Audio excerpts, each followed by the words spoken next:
Office میں meetings میں busy رہتے، رات ہوتے ہی دونوں اپنے اپنے کمروں میں بند ہو جاتے۔ روحان نے اس دن کے بعد سے حالے سے بات نہیں کی۔ اسے لگتا تھا وہ حالے سے نظریں ملانے کے قابل نہیں رہا، لیکن اس نے سوچ لیا تھا بہت جلد وہ حالے کی رخصتی کروا لے گا۔ روحان دلشیر کی حالت بھی دیکھ رہا تھا۔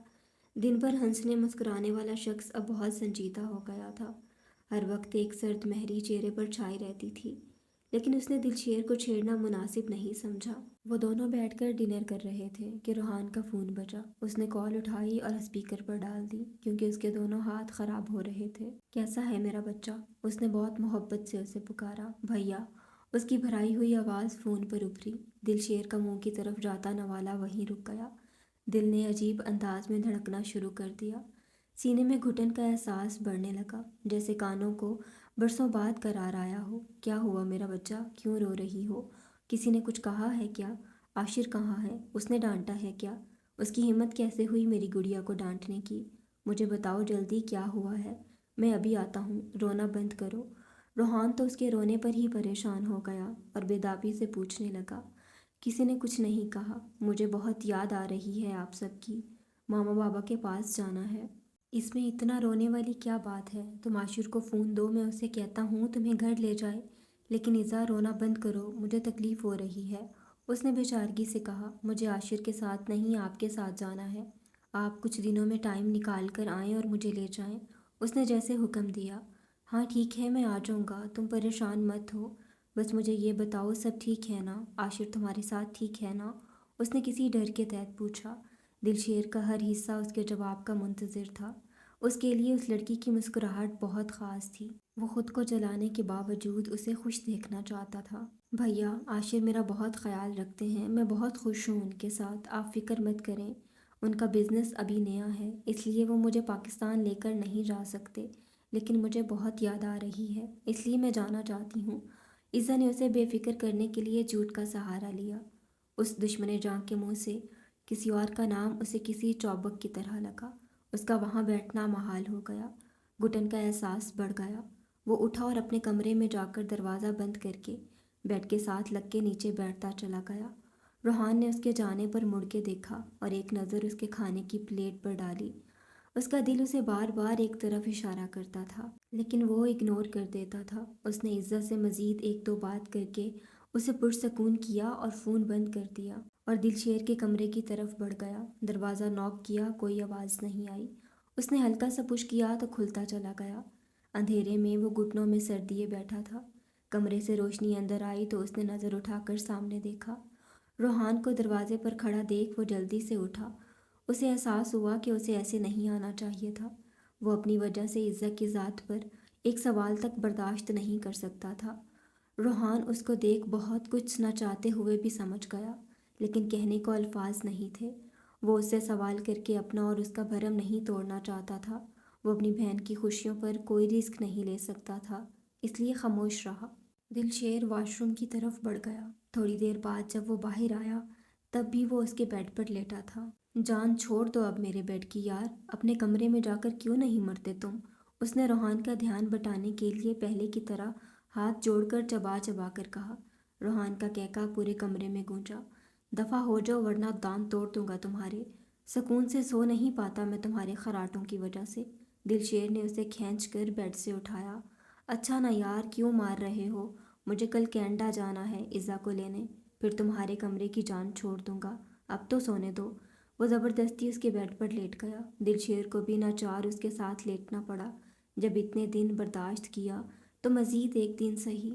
اپنے سامنے روحان کو دیکھ عزا اس کے سینے سے لگ گئی تھی۔ روحان نے بھی اسے خوشی سے سینے میں بھینچ لیا اور ماتھے پر بوسہ دیا۔ بھیا، آپ تو کچھ دنوں میں آنے والے تھے نا، اور آپ نے مجھے آنے سے پہلے بتایا کیوں نہیں؟ اس نے روحان کو اندر لاتے پوچھا۔ اگر پہلے بتا دیا ہوتا تو میں اپنی گڑیا کے چہرے پر یہ خوشی کیسے دیکھ پاتا؟ روحان نے اسے ساتھ بٹھاتے ہوئے کہا۔ عزا مسکرا دی۔ ایک دم ساری پسمردگی کہیں جا سوئی تھی۔ یار چائے وائے پلا دو عزو، تمہارے ہاتھ کی چائے بہت مس کی میں نے۔ اس نے صوفے پر سر گرائے ایک نظر پورے گھر میں دوڑاتے کہا۔ میں ابھی لائی بھیا۔ وہ جلدی سے کچن میں بھاگ گئی۔ گھر بہت صاف ستھرا اور نفاست سے سجا ہوا تھا، ہر چیز اپنی جگہ پر تھی۔ وہ داد دیے بغیر نہیں رہ سکا۔ اتنے میں وہ چائے لے کر آ گئی۔ یہ لیجیے آپ کی گرم گرم چائے ود نیگٹس۔ واہ بھائی زبردست، میری گڑیا تو کافی سگڑ ہو گئی ہی ہے۔ اچھا تمہاری میڈ صبح ہی صبح صفائی کر کے چلی جاتی ہے کیا؟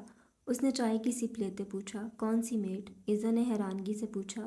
کیا گھر میں میڈ نہیں رکھی تم نے؟ روحان اس کی حیرانگی پر خود حیران رہ گیا۔ نہیں بھیا، تھوڑا سا تو کام ہوتا ہے، اس لیے میں ہی کر لیتی ہوں، میرا دن بھی گزر جاتا ہے، ورنہ سارا دن بور ہو جاتی ہوں، اس نے سادگی سے جواب دیا۔ واہ بھائی، یہ ہماری عزو ہی ہے نا، کبھی گھر میں ایک کپ نہ اٹھانے والی شوہر کی خدمتیں کیے جا رہی ہے۔ اس نے مسکراتے ہوئے اسے چھیڑا۔ عزا بھی مسکرا دی۔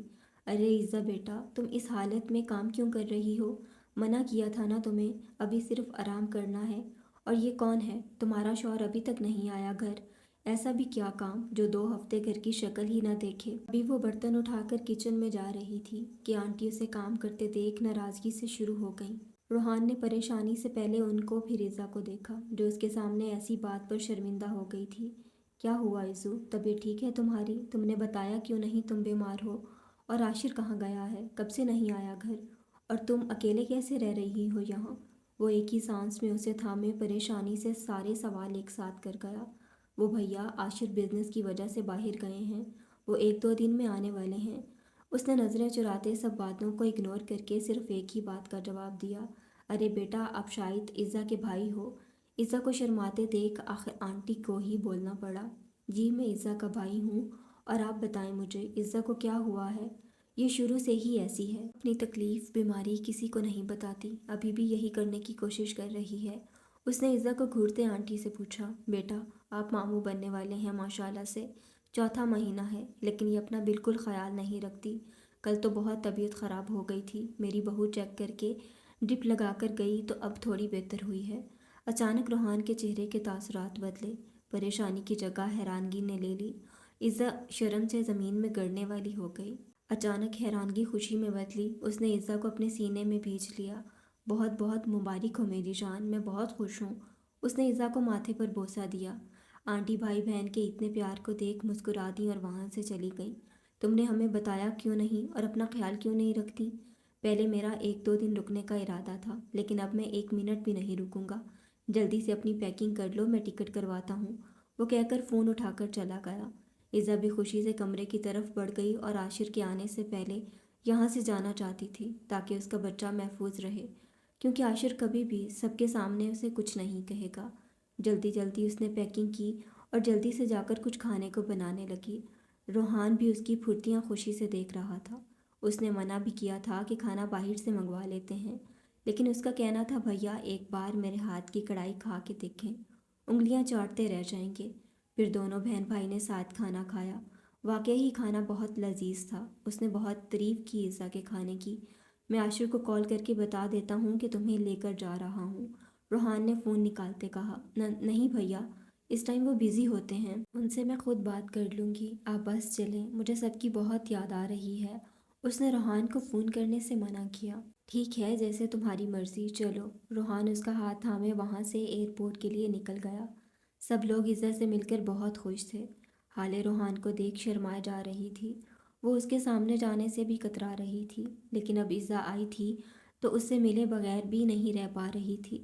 جب سے سب کو پتہ چلا تھا عزا بھی ماں بننے والی ہے، حویلی میں جشن کا سا سما تھا۔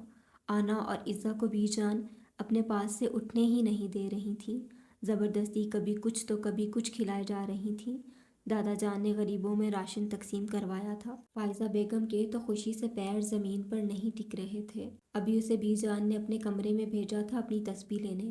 وہ تسبیح لے کر پلٹی ہی تھی کہ کسی چٹان نما وجود سے ٹکرائی۔ اسے پوری دنیا گھومتی ہوئی محسوس ہوئی۔ روحان نے اسے کمر میں ہاتھ ڈال کر اپنے پاس کر لیا۔ اپنے نتنوں سے ٹکراتی خوشبو سے وہ اچھے سے جان گئی تھی آنے والا کون ہے، اس لیے نظر اٹھانے کی ہمت نہیں کی۔ کیا بات ہے مسز حالے روحان عالم، بہت شرمانے لگی ہیں مجھ سے، خیریت تو ہے؟ روحان نے اپنی انگلی اس کے ماتھے سے ہونٹوں پر پھیرتے گمبھیر لہجے میں پوچھا۔ حالے تو اس کے انگلی کے بے باک لمس سے اپنے آپ میں سمٹ گئی اور سختی سے روحان کو کندھوں سے تھام لیا۔ حالے کے چہرے پر پھیلتی سرخی دیکھ اسے خود پر بند باندھنا مشکل ہو گیا۔ وہ جھکا اور اس کی خوشبو کو اپنی سانسوں میں انڈیلنے لگا۔ اس کی گرفت مضبوط تھی، جیسے نہ جانے کب کا پیاسا ہو۔ وہ اسے بری طرح چٹپٹانے پر مجبور کر گیا۔ اس کی پرتپش اور دہکتے لمس نے اس کی سانسیں روک دی تھیں۔ اس نے روحان کے کندھے پر مکے برسائے، لیکن اس کی گرفت ڈھیلی نہیں ہوئی۔ آخر اپنی طلب پوری کر کے وہ دور ہٹا اور اسے گہری نظروں سے دیکھنے لگا، جو گہرے گہرے سانس لے کر اپنے آپ کو نارمل کرنے کی کوشش کر رہی تھی۔ بہت میٹھی ہو، لگتا ہے اب رخصتی کروا لینی چاہیے۔ اب مجھ سے مزید تمہاری دوری برداشت نہیں ہو رہی۔ تمہیں اپنی باہوں میں دیکھنے کی طلب دن بدن شدت اختیار کرتی جا رہی ہے۔ وہ اسے سر سے پاؤں تک دیکھتا انتہائی بے باک لہجے میں بولا۔ حالے سے اس کی یہ بے باکی مزید برداشت نہیں ہوئی تو وہ اسے دھکا دیتی کمرے سے بھاگ گئی۔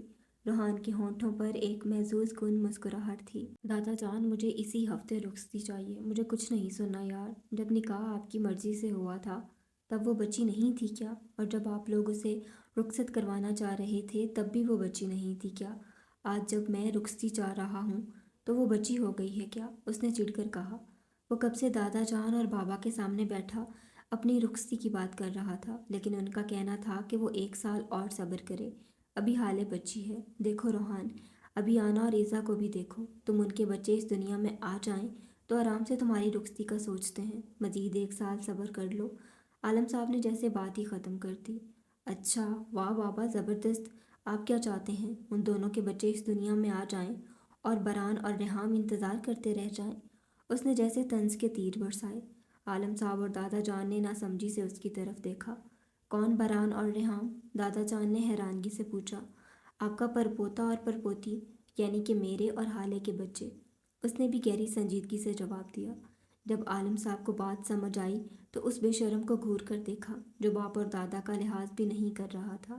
دیکھیں بھائی دادا جان، یار آپ سے کیا چھپانا، بیوی والا ہو کر کنوارے والی زندگی نہیں گزاری جا رہی مجھ سے، اس لیے اسی ہفتے اس سے رخصت کروا کر میرے کمرے میں بھیجیں، ورنہ دبئی میں لڑکیوں کی کمی نہیں ہے، وہاں کسی سے شادی کر کے گھر بسا لوں گا، پھر سجا کر رکھیے گا اپنی بچی کو اپنے پاس۔ اس نے جیسے بے شرمی کی حد کر دی۔ بابا جان، یہ بے شرم اولاد میری نہیں ہو سکتی، اس کو کسی کچرے سے اٹھا کر لائی تھی اس کی ماں، ورنہ میری اولاد اور اتنی بے شرم سوال ہی پیدا نہیں ہوتا۔ جو کرنا ہے آپ کریں اس کے ساتھ۔ بابا جان نے اسے شرم دلانے کی کوشش کی اور وہاں سے چلے گئے۔ یار، اس میں شرم والی کیا بات ہے؟ اگر یہ اتنے ہی شرم والے ہوتے تو کیا ہم آسمان سے ٹپکے ہیں؟ اس نے جیسے دادا کے سامنے اپنے باپ کا مذاق اڑایا۔ اپنی زبان کو ذرا کم چلاؤ۔ یاد رکھو، اگر ہم تمہارے دادا ہیں تو حالے کے بھی دادا ہیں۔ ہمارے سامنے تم ہماری پوتی کے بارے میں اتنی بے شرمی سے بات نہیں کر سکتے۔ اگر دوبارہ کی تو اس ہفتے تو تمہاری رخصتی ممکن نہیں۔ دادا جان نے اسے جھڑکنے کے ساتھ ایک گھوری سے نوازا۔ اس نے دادا جان کو مانتے دیکھ جلدی سے منہ پر انگلی رکھ لی اور آگے کی پلاننگ کرنے لگا ان کے ساتھ۔ حالے اور روحان کی شادی کی خبر پورے گھر میں پھیل گئی۔ زریان بھی کل آنے والا تھا۔ حالے کو جب سے پتہ چلا تھا، گھبراہٹ سے اس کی جان جا رہی تھی۔ آنا اور عزا اس کو بات بات پر چھیڑنے لگیں۔ حالے تنگ آ کر بی جان سے ان کی شکایت کر دیتی تھی۔ تھوڑی دیر وہ خاموش ہوتی لیکن پھر دوبارہ شروع ہو جاتی۔ عزا بھی یہاں آ کر سب کے ساتھ بہت خوش رہنے لگی تھی۔ عاشر کو اس نے فون کر کے بتایا تھا کہ وہ روحان کے ساتھ پاکستان آئی ہے۔ خلاف توقع غصہ ہونے کے بجائے اس نے ٹھیک ہے کہہ کر فون بند کر دیا تھا۔ البتہ اپنی پریگنینسی کا اس نے عاشر کو نہیں بتایا۔ 3 دن بعد حالے اور روحان کی شادی تھی، لیکن روحان صبح سے ہی دبئی گیا ہوا تھا اور اسے کل تک واپس آنا تھا۔ زریان بھی اپنے بھائی کی شادی کی تیاری میں کوئی کمی نہیں رکھنا چاہتا تھا۔ وہ عزا کے لیے بھی بہت خوش تھا۔ بابا، مہمانوں کو میں نے کارڈ پہنچا دیا ہے، ایک بار پھر لسٹ دیکھ لیجیے گا، کوئی رہ تو نہیں گیا۔ اور دادا جان، آپ کے دوست فیاض بٹ کا نمبر میرے پاس نہیں ہے، دے دیجیے گا مجھے۔ اس وقت وہ سب ہال میں بیٹھے تیاری کر رہے تھے۔ گھر کی خواتین تو صرف کپڑے میک اپ کے پیچھے ہی لگی تھیں۔ آنا نے چائے لا کر سب کو دی اور خود جا کر بھی جان کے ساتھ بیٹھ گئی۔ زریان نے اسے مسکرا کر دیکھا۔ اب اس کا جسم ہلکا ہلکا بھرنے لگا تھا اور وہ اس حالت میں زیادہ خوبصورت لگ رہی تھی۔ آنا، عزا، یہ ختم کرو دونوں، بی جان نے ان کو ملازمہ سے دودھ کا گلاس منگوا کر دیتے ہوئے کہا۔ عزا نے منہ بنا کر بی جان کو دیکھا۔ بی جان نے اسے ایک گھوری سے نوازا تو ناچار اسے پینا پڑا۔ حالے بھی وہاں بیٹھی بی جان کو گھور رہی تھی۔ کیا ہوا حالے؟ فائزہ بیگم نے حالے کو دیکھ کر پوچھا۔ ماما، بی جان اب مجھ سے پیار نہیں کرتی، بس آپو اور بھابھی سے کرتی ہیں، اس نے رونے والی شکل بناتے کہا۔ بی جان نے حیرت سے اس آفت کی پرکالا کو دیکھا۔ انہوں نے بھلا کب فرق کیا تھا اپنی پوتیوں میں؟ ادھر آؤ ذرا، میں نے کب تم سے پیار نہیں کیا؟ بی جان نے حیرانگی سے پوچھا۔ آپ جب دیکھو بھابھی اور آپا کو کبھی یہ کھاؤ کبھی یہ پیو، کچھ نہ کچھ کھلاتی رہتی ہیں، مجھے تو نہیں کھلاتی، اس نے ناراضگی سے منہ پھلا کر کہا۔ آنا اور ایزا نے مسکراہٹ دبائی۔ ارے فائزہ، اپنی بیٹی کی باتیں سن رہی ہو؟ آج اس کو بوڑھی بی جان سے شکایتیں ہونے لگ گئیں۔ اب بھلا اسے کون بتائے ان کے کھانے پینے کا خیال رکھنا کتنا ضروری ہے، کیونکہ یہ ماں بننے والی ہیں دونوں، بی جان نے افسوس سے کہا۔ تو بھائی مجھے نہیں پتا، میں چاہتی ہوں سب سے زیادہ آپ میرا خیال رکھیں۔ میں آپ کی حالیں ہوں نا چھوٹی سی، تو مجھے بتائیں میں کیا کروں، مجھے بھی ماں بننا ہے۔ اس نے جس قدر معصومیت سے کہا تھا وہ سب ایک دم سٹپٹ آ گئے تھے، حالت چپ بالکل۔ فائزہ بیگم نے اسے جھڑکا۔ شکر ہے وہاں کوئی مرد نہیں تھا، ورنہ کیا ہوتا۔ یہ لڑکی سب کے سامنے شرمندہ کروانے میں کوئی کسر نہیں چھوڑتی تھی۔ دیکھا دیکھا، ابی جان کے ساتھ ماما بھی مجھ سے پیار نہیں کرتی، کیسے ڈانٹ دیا۔ مجھے نہیں کرنی شادی وادی اب، مجھے بس ماں بننا ہے۔ میں جا رہی ہوں دادا جان کے پاس۔ وہ موٹے موٹے آنسو لیے وہاں سے اٹھ کر جانے لگی۔ آنا نے جلدی سے اٹھ کر اس کا ہاتھ پکڑ لیا، مبادن وہ سچ میں ہی نہ چلی جائے۔ چندا، دادا جان سے ایسی باتیں نہیں کرتے، چلو کمرے میں میرے ساتھ، میں بتاتی ہوں تمہیں۔ اس نے ہلکے سے اس کے کان میں سرگوشی کی تاکہ بی جان اور ماما سن نہ لیں، اور عزا کو اشارہ کرتی ہوئی وہ حالے کو وہاں سے لے گئی۔ عزا بھی ان کے پیچھے چلی گئی۔ سب تمہارا کیا دھرا ہے جو میرے پوتے کو بھگتنا پڑے گا اب۔ بار بار کہتی تھی کہ کچھ دنیا داری سکھا دو، لیکن نہیں اماں، ابھی بچی ہے، کر کے میرے پوتے کی عزت کا کباڑا کرنا تم ماں بیٹی۔ بی جان نے فائزہ بیگم کو اچھے سے جھڑکا تو وہ کھسیانی سی ہو کر وہاں سے نکل گئیں۔ مجھے نہیں پتا، بھاڑ میں جائیں سارے کام، تمہیں میرے ساتھ چلنا ہے دلشیر۔ روحان کب سے دلشیر کو اپنے ساتھ شادی پر چلنے کے لیے فورس کر رہا تھا، لیکن وہ تھا کہ کبھی کوئی بہانہ کبھی کوئی بہانہ، نہ مان کے ہی نہیں دے رہا تھا۔ یار روحان، میں معافی چاہتا ہوں، لیکن میں تمہاری شادی میں شامل نہیں ہو سکتا، بہت کام پینڈنگ ہیں یار، تمہارے لیے میری شادی سے زیادہ ضروری کام ہے۔ روحان نے بھڑک کر اسے کہا۔ یار میں گاؤں نہیں جانا چاہتا، ایکسیڈنٹ کی وجہ سے میرا موڈ عجیب سا ہو گیا ہے، ایک ڈر سا لگنے لگا ہے۔ اس نے بات بنانے کی کوشش کی۔ اوکے، میں اپنی شادی کا ایونٹ کراچی میں رکھ لیتا ہوں، اور حکم؟ اس نے جیسے دلشیر کے اعتراض کو ختم کیا۔ یار روحان، مجھے نہیں جانا تو نہیں جانا، تم مجھے فورس مت کرو، وہ سنجیدگی سے کہہ کر وہاں سے چلا گیا۔ وہ وہاں نہیں جانا چاہتا تھا، کیونکہ وہاں عزا بھی ہوگی اور عاشر بھی، اور وہ انہیں ساتھ دیکھ کر اپنے زخموں کو ہرا نہیں کرنا چاہتا تھا۔ اس میں مزید ہمت نہیں تھی، وہ پہلے ہی بہت تکلیف میں تھا۔ روحان جانتا تھا اس کے منع کرنے کی وجہ، لیکن وہ اسے نارمل کرنا چاہتا تھا۔ وہ چاہتا تھا کہ وہ بھی آگے بڑھ جائے، عزا کو خوش دیکھ کر وہ بھی اسے بھول کر لائف میں آگے بڑھ جائے، کیونکہ اس کی جو حالت تھی اس کا اثر ان سب پر پڑ رہا تھا، کیونکہ اس کی تکلیف سے سب کو تکلیف ہوتی تھی، سب اس کو خوش دیکھنا چاہتے تھے۔ تبھی تو زریان نے اسے بھیجا تھا دلشیر کو لینے، لیکن اس کے ماننے کے دور دور تک آثار نظر نہیں آ رہے تھے۔ حالے چندا، کسی کے سامنے ایسی باتیں نہیں کرتے، اب آپ بڑی ہو گئی ہو تو آپ کو خیال رکھنا چاہیے۔ آنا نے اسے پیار سے سمجھانے کی کوشش کی، لیکن بھابھی، اس کو پتہ چلنے کے بعد بھی کہ آنا اس کی بہن ہے، اسے بھابھی ہی کہتی تھی۔ اس کا کہنا تھا کہ زریان اس کا بھائی ہے تو آنا اس کی بھابھی ہے، کیونکہ لائف میں ایک بھابھی تو ہونی چاہیے۔ مجھے ماما نے منع کیا تھا تو میں اب کسی کے سامنے ان کی اور اپنی بات نہیں کرتی۔ اس نے جلدی سے سمجھداری دکھائی کہ کہیں وہ اسے بیوقوف نہ سمجھ لے۔ عزا نے تعصب سے سر ہلایا اور بیڈ پر لیٹ گئی۔ آنا اور حالے بیڈ کے دوسری سائڈ پر بیٹھی تھیں۔ اچھا تمہیں سچ میں بیبی چاہیے؟ اب کہ آنا نے کچھ سوچ کر اس سے پوچھا۔ حالے نے زور و شور سے سر ہلا دیا۔ تو بیبی تمہیں صرف روحان بھائی دے سکتے ہیں، تم بس ان سے مانگنا، لیکن گھر میں کسی اور سے مانگنا بری بات ہوگی۔ اس نے بڑی بہن ہونے کے ناطے بہت آسان حل نکالا۔ اچھا، آپ کو بھی بیبی زریان بھائی دے رہے ہیں؟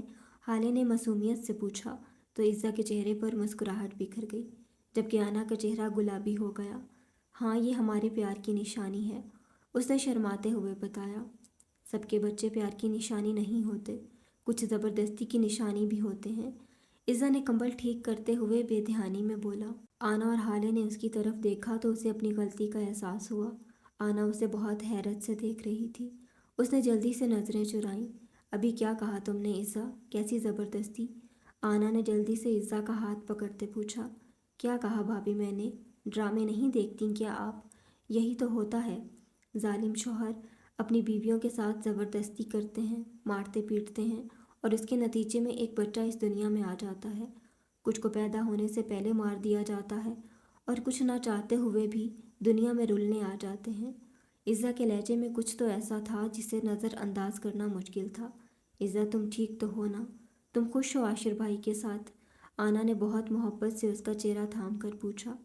اسے نہ جانے کیوں لگتا تھا کہ عاشر جیسا دکھتا ہے ویسا ہے نہیں۔ جی بھابھی، میں بالکل ٹھیک ہوں اور بہت خوش ہوں، آپ پریشان مت ہوں، عاشر میرا بہت خیال رکھتے ہیں، اچھا حال ہے۔ ماما سے کہہ کر اسپیگٹی بنواؤ نا، اسپائسی سا، جو وہ ہمیں بنا کر کھلاتی تھیں، بھابھی کو بھی بہت پسند آئے گا۔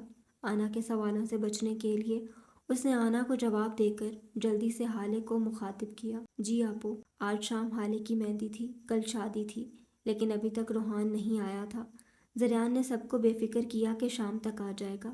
3 دن سے آنا بھی عزا کے ساتھ حالے کے کمرے میں قبضہ جمائے ہوئے تھی، اور وہ یہاں غصے میں بیچ و تاب کھا رہا تھا۔ ایک تو وہ اتنے دنوں بعد گھر آیا تھا اور اس کی بیوی ہی غائب تھی۔ اسے مزید برداشت نہیں ہوا تو وہ حالے کے کمرے میں چلا آیا اور دروازہ نوک کیا، اور خوش قسمتی سے اسی دشمن جان نے دروازہ کھولا تو جیسے روح تک سکون اترتا چلا گیا۔ زریان کو سامنے دیکھ اس کے ہاتھ لرز گئے۔ جی، کوئی کام تھا آپ کو؟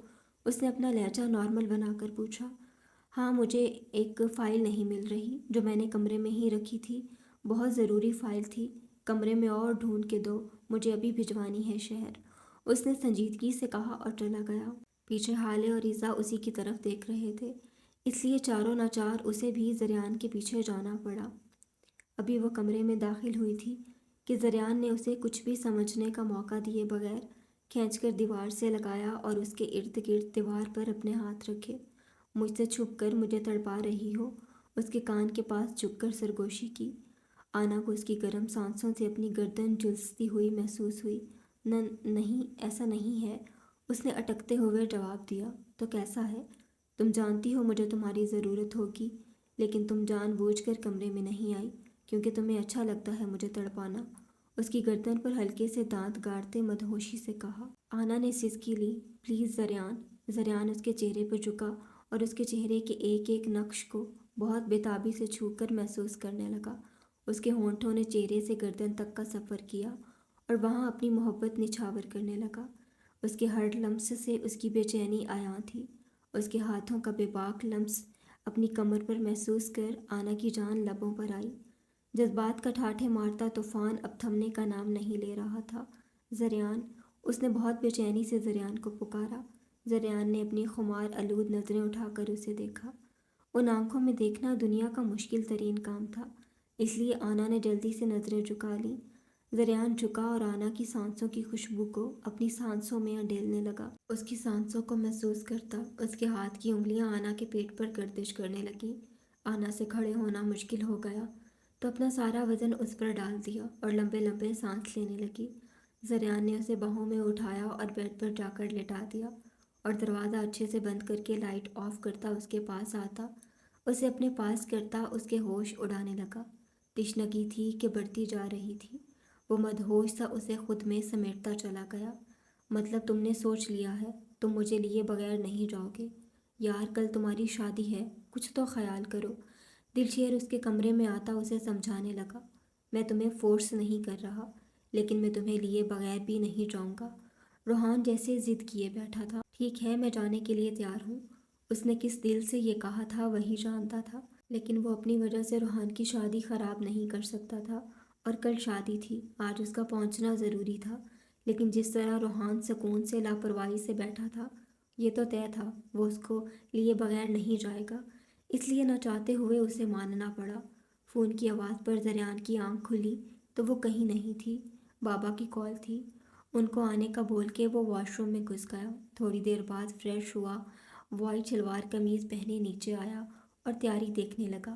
مہندی شروع ہونے میں کچھ ہی گھنٹے رہتے تھے۔ مہندی کی رسم صرف لڑکیوں کی ہونی تھی، لیکن تیاری تو ساری مردوں نے ہی کرنی تھی، اس لیے وہ سب انتظامات دیکھنے لگا۔ گرین شرارے کے ساتھ یلو کرتی، بلو کلر کا دوپٹہ سر پر جمائے، خوبصورت زیورات پہنے وہ بہت حسین لگ رہی تھی۔ اوپر سے بیوٹیشین نے اپنے ماہر ہاتھوں کے جادو سے اس کے حسین نین نقش کو مزید نکھار دیا تھا۔ اس کا کمسن حسن وہاں ہر ایک کو مات دے رہا تھا۔ ماشاءاللہ، میری چھوٹی سی بھابھی صاحبہ بہت خوبصورت لگ رہی ہیں، اللہ تمہیں نظر بد سے بچائے، عزا نے اسے پیچھے سے گلے لگاتے ہوئے کہا تو حالہ اس کے بھابھی کہنے پر لال ہو گئی۔ عزا خود بھی فل یلو غرارہ اور شرٹ میں تیار تھی، بالوں کا جوڑا بنائے دوپٹے کو ایک کندھے پر ڈالا تھا، ہلکے سے میک اپ اور لائٹ جیولری میں وہ بہت حسین لگ رہی تھی۔ آنا کو بیوٹیشن تیار کر رہی تھی۔ تھوڑی دیر بعد بی جان کے بلاوے پر عزا اور آنا دوسری لڑکیوں کے ساتھ حالے کو تھام کر باہر لے گئیں اور سٹیج پر بٹھا دیا۔ پھر باری باری گھر کی سبھی عورتوں نے رسم کی، اس کے بعد رشتہ دار اور گاؤں کی عورتوں نے رسم کی۔ مرد سارے مردان خانے میں تھے۔ زریان جب سے اٹھا تھا اسے نہیں دیکھا تھا، اس لیے کام کے بہانے وہ حویلی کے لان کی طرف آیا جہاں مہندی کا انتظام تھا۔ اس نے سامنے دیکھا تو وہ گرین کامدار کرتی شلوار میں، ہاتھوں میں بھر بھر کے گرین چوڑیاں پہنے، نفاست سے کیے گئے میک اپ میں حالے کے ساتھ بیٹھی اس کے دل کے آر پار ہو رہی تھی۔ اس نے جی بھر کے اسے دیکھا، خود پر کسی کی نظریں محسوس کر کے اس نے نظر اٹھا کر دیکھا، زریان اسے ہی مسکرا کر دیکھ رہا تھا۔ آنا کا دل بے ساختہ دھڑکا، اس نے جلدی سے نظریں جھکا لیں۔ اس کے چہرے پر حیا کے رنگ دیکھ کر وہ اندر تک سرشار ہوا اور واپس مردان خانے کی طرف بڑھ گیا۔ آج پھر حویلی کو دلہن کی طرح سجایا گیا تھا، وہیں رونقیں تھیں۔ اس کے قدم بڑھنے سے انکاری تھے، وہ اس دشمن جاں کا سامنا کرنے کی ہمت نہیں رکھتا تھا۔ او بھائی، کہاں کھو گئے؟ روحان گاڑی سے بیگ لے کر آیا تو وہ وہیں کھڑا حویلی کو دیکھ رہا تھا۔ ہاں، تمہارا انتظار کر رہا ہوں۔ اچھا چلو اندر، پہلے فریش ہوتے ہیں، پھر مردان خانے چلیں گے، سب وہیں ہیں۔ روحان اسے لیے حویلی کے اندر اپنے کمرے کی طرف بڑھ گیا۔ دلشیر فریش ہونے واش روم چلا گیا اور روحان کو زریان کی کال آئی تو وہ کال اٹھاتا باہر نکل گیا۔ عزا بیٹا، جاؤ، روحان آیا ہوا ہے، تم ملازمہ سے کافی بنوا کر اس کے روم میں دے آؤ تاکہ سفر کی تھکاوٹ اتر جائے، فائزہ بیگم نے عزا سے کہا جو حالے کے ساتھ بیٹھی تھی۔ جی ماما، ابھی جاتی ہوں، وہ کہہ کر حویلی کے اندر بڑھ گئی۔ وہ کافی لے کر روحان کے کمرے میں داخل ہوئی تو ڈریسنگ کے سامنے خود پر پرفیوم چھڑکتے دلشیر کو دیکھ وہ گھبرا گئی اور جلدی سے واپس جانے لگی۔ آہٹ پر دلشیر نے دروازے کی طرف دیکھا تو جیسے نظروں نے نہ ہٹنے کی قسم کھا لی۔ پیلے جوڑے میں لگ بھی بہت حسین رہی تھی، دل بہت بری طرح دھڑکنے لگا۔